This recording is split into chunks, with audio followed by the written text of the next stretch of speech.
नमस्कार। आज हम एक ऐसी कहानी की तह तक जा रहे हैं जिसमें डर है, रोमांच है और हाँ, आजकल की जो ऑनलाइन दुनिया है उसकी सच्चाई भी छुपी है। जी। हमारे पास जो सोर्स है वो एक फिल्म का सार है, गुंजिन मानसिक अस्पताल का रहस्य।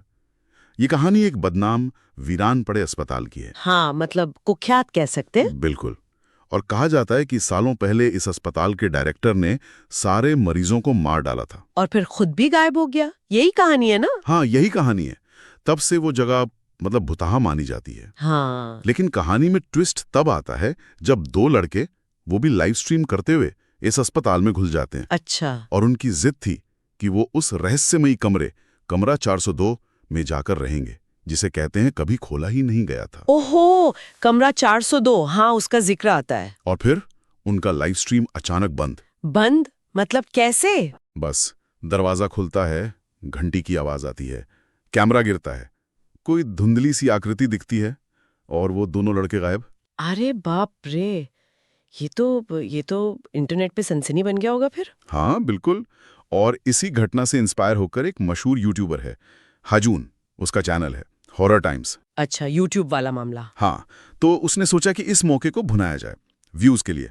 मतलब उसने अपनी टीम भेजने का फैसला किया वहां। बिल्कुल।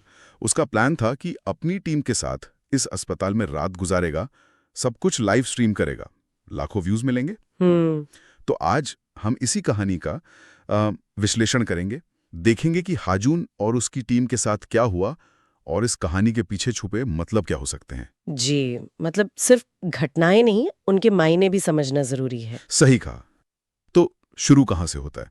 हाजून की रिसर्च क्या कहती है? देखिए, हाजुन की जो शुरुआती रिसर्च थी वो बताती है कि 1960 के दशक में ये अस्पताल ठीक-ठाक चलता था। हम्म। फिर अचानक बहुत रहस्यमयी तरीके से लगभग 50 मरीजों की मौत हो गई और डायरेक्टर लापता। 50 मौतें और डायरेक्टर गायब, ये तो बहुत अजीब है। हाँ, और इसके बाद तो अफवाहें उड़ने लगीं।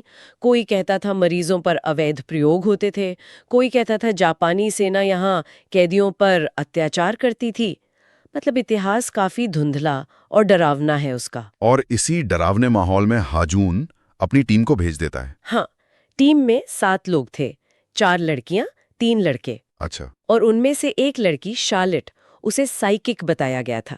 मतलब वो बुरी आत्माओं या ऊर्जा को महसूस कर सकती थी। ओह, एक साइकिक भी, दिलचस्प। और हाजून खुद कहाँ था? हाजून वो तो बाहर कैंप में बैठा था, आराम से लाइव स्ट्रीम कंट्रोल कर रहा था। मतलब लीडर खुद सेफ जोन में। हाँ, ये आजकल का जो कंटेंट क्रिएशन मॉडल है ना, उस पे भी एक तरह का पॉमेंट है। रिस्क किसी और का, फायदा किसी और का। सही बात है। खैर, तो टीम रात में अस्पताल में घुसती है, कैमरास और बाकी सामान के साथ। जी, और अंदर का नजारा बिल्कुल वैसा जैसा आप सोचेंगे किसी भुतहा जगह का। अंधेरा, टूटी फूटी चीजें, हर तरफ धूल, वीरानापन। और इन्हें घुसते ही महसूस होने लगता है कि वो अकेले नहीं है, कोई है वहां, कोई देख रहा है। हाँ, वो डर वाला एहसास बिल्कुल शुरू में ही। फिर टीम अलग अलग हिस्सों में बढ़ जाती है छानबीन करने के लिए। जी, वो लोग लेबोरेटरी में जाते हैं, वहां उन्हें एक बंद कंटेनर मिलता है और अंदर एक मरी हुई मुर्गी। मरी हुई मुर्गी लैब में? ये तो बहुत अजीब है ना? काफी विचलित करने वाला था वो। और उसी वक्त बाहर स्विमिंग पूल के पास जो टीम के सदस्य थे, वो चीखते हैं। क्यों, क्या हुआ वहां? उन्हें लगा कि पानी में कोई लाश तैर रही है। लाश? सच में? नहीं, जब पास जाकर देखा तो वो सिर्फ एक पुतला या कोई बाती जैसी चीज निकली। तो यहाँ कहानी थोड़ा खेलती है, वहम था या कुछ और। कंफ्यूज करने वाला। इसी बीच वो लड़की जो साइकिक थी, शार्लेट, हाँ, शार्लेट। वो दीवार पर अपना नाम लिखती है और नीचे लिखती है, चलो जिंदगी जिए। अच्छा, शैलो जिंदगी जिए। शायद वो डर भगाने की कोशिश कर रही थी या उस पल को रिकॉर्ड करने की। हो सकता है। और फिर वो अस्पताल में पवित्र जल छिड़कना शुरू कर देती है। पवित्र जल? मतलब उसे वाकई डर लग रहा था, वो बचाव के उपाय कर रही थी। हाँ, उसका डर साफ दिख रहा था।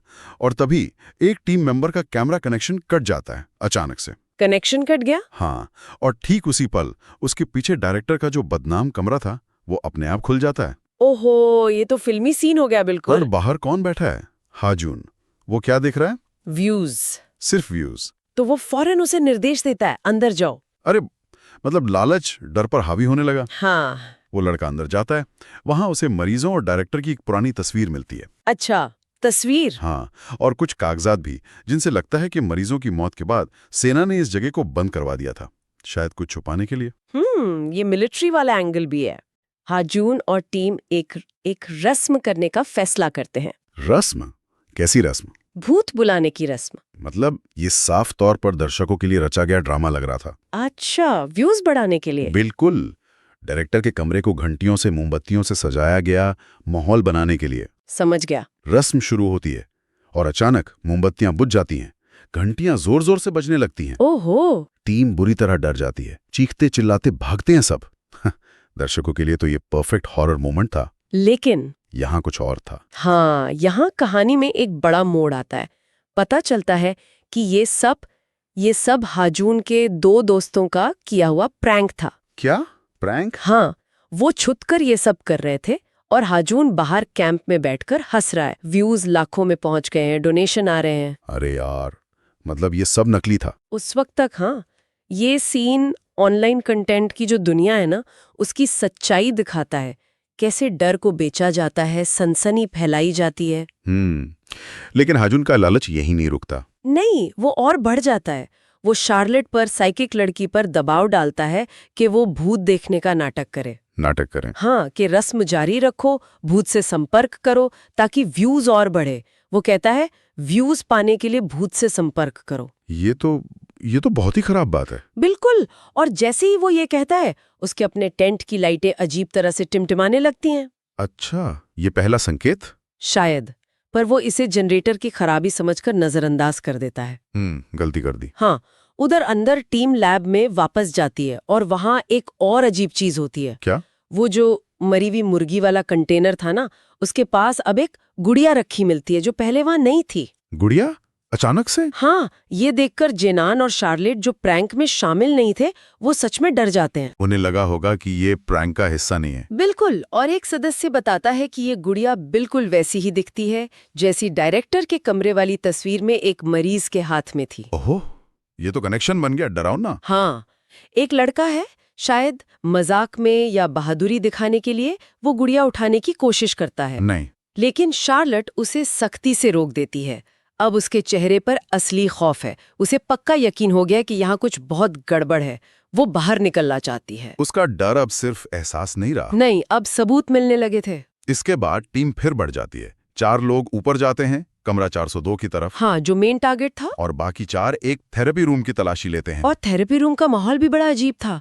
वहाँ ताबूत जैसे कंटेनर रखे थे जिनमें छेद थे। ताबूत जैसे कंटेनर हॉस्पिटल्स में? पता नहीं वो क्या थेरेपी होती होगी। लेकिन यहाँ फिर वही ड्रामा शुरू होता है। फिर से प्रैंक। हाँ, एक लड़का मजाक में छेद में हाथ डालता है और चीखने का नाटक करता है जैसे किसी ने पकड़ लिया हो। शार्लेट ने रोकने की बहुत कोशिश करती है, कहती है ये खतरनाक हो सकता है, पर व्यूज और हाजून का दबाव कोई नहीं सुनता। सब बारी बारी से वही नाटक करते हैं। और फिर शार्लेट की बारी आती है। हाँ, उस पर दबाव डाला जाता है और जैसे ही वो डरते डरते अपना हाथ उस छेद में डालती है, क्या हुआ? वही हुआ जिसका उसे डर था। अंदर से कोई चीज सच में उसका हाथ पकड़ लेती है। सच में? हाँ, और इतनी मजबूती से कि हाथ छूटता ही नहीं। अरे बाप रे। उसकी असली चीखें निकल जाती हैं। सब मिलकर उसे खींचते हैं, पर वो पकड़ बहुत मजबूत होती है। आखिरकार हाथ छूटता है। हाथ ठीक था? नहीं, उसके हाथ पर गहरे तेज नाखूनों जैसे खरोचों के निशान थे। ओह गॉड। अब किसी को शक नहीं था। खतरा असली है, प्रैंक खत्म, ड्रामा खत्म। अब तो सब डर गए होंगे बुरी तरह। हाँ, सब बुरी तरह डरकर कॉरिडोर की तरफ भागते हैं। और कॉरिडोर में शार्लेट को एक और झटका लगता है। क्या? जहां उसने दीवार पे लिखा था चलो जिंदगी जिए, हाँ, अब वहां लिखा था तुम्हारी मौत। क्या?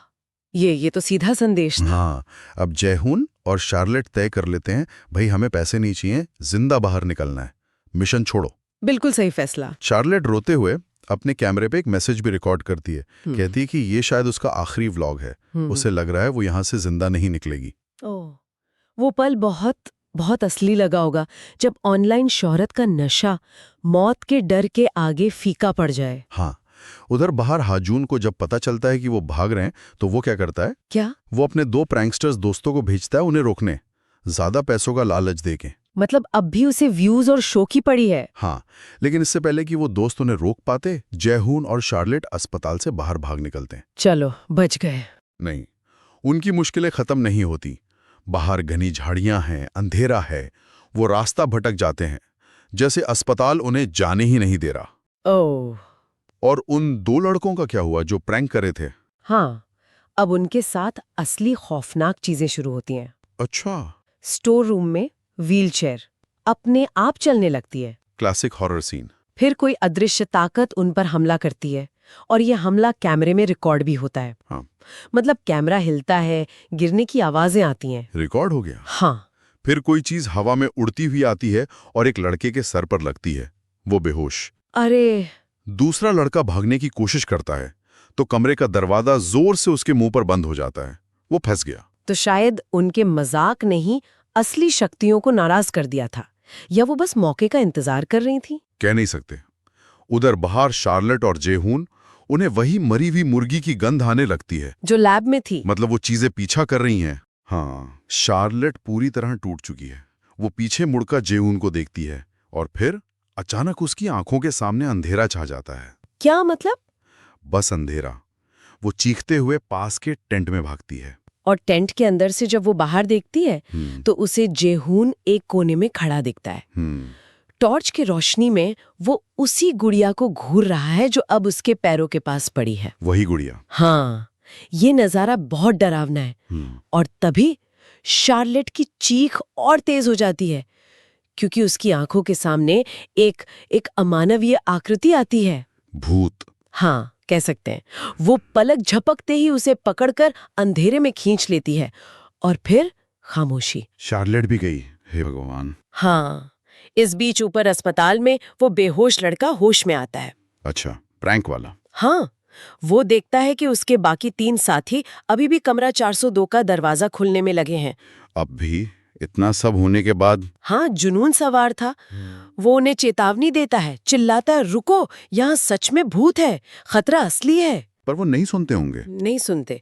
तभी एक छोटी सी गेंद उनकी तरफ लुढ़कती हुई आती है। गेंद? हाँ, और जैसे ही कमरा 402 का दरवाजा खुलने को होता है, नीचे से शार्लेट की आखिरी भयानक चीखें सुनाई देती है। और दरवाजा खुलता है और अंदर सिर्फ घना काला अंधेरा। सिर्फ अंधेरा? हाँ, उनके सारे उपकरण बंद, इंफ्रारेड कैमरे बंद, लाइव स्ट्रीम का कनेक्शन खत्म, दुनिया से संपर्क टूट गया। फिर क्या हुआ उन तीनों का? अगले ही पल वो तीनों खुद को पानी से भरे एक अंधेरे कमरे में पाते हैं।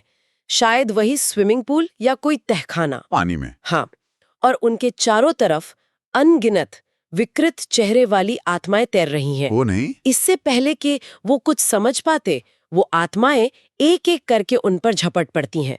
उनकी चीखें वहीं गुम हो जाती हैं। तो मतलब टीम खत्म? पूरी तरह से। बाहर कैंप में हजून का अपनी पूरी टीम से संपर्क टूट चुका है। लाइव स्ट्रीम बंद है, कोई जवाब नहीं। अब उसे चिंता होती है। अब चिंता हुई उसे? हाँ, वो खुद अस्पताल के पास जाता है, लेकिन खिड़की में किसी साये को देखकर इतना डर जाता है कि अंदर जाने की हिम्मत नहीं कर पाता। कायर या शायद समझदार कह सकते हैं।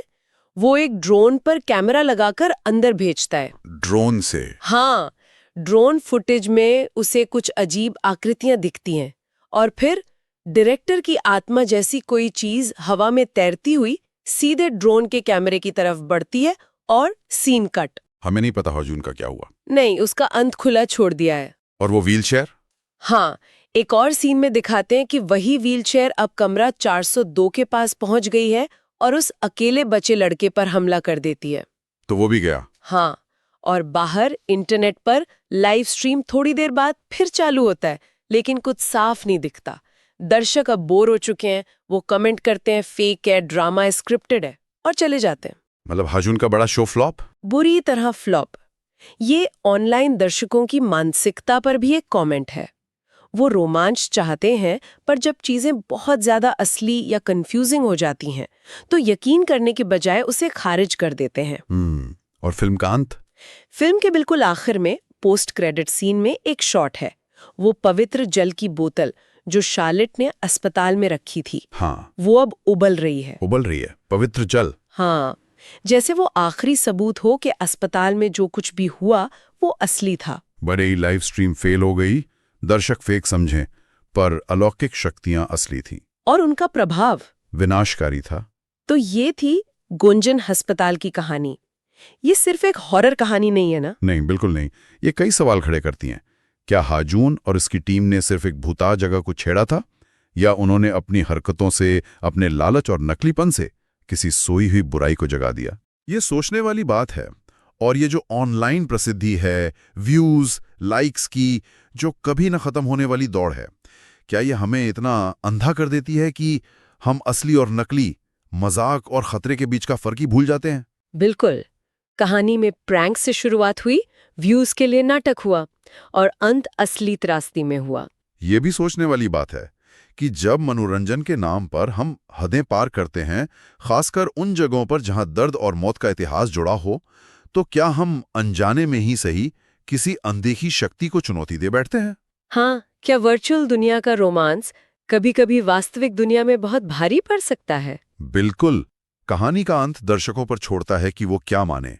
लाइव स्ट्रीम फेल, सबूत मिट गए, दुनिया शायद कभी यकीन न करे। लेकिन वो उबलता हुआ पवित्र जल और वो गायब हुई जाने, वो चीख-चीख कर कहती हैं कि कुछ चीजों को छेड़ना नहीं चाहिए।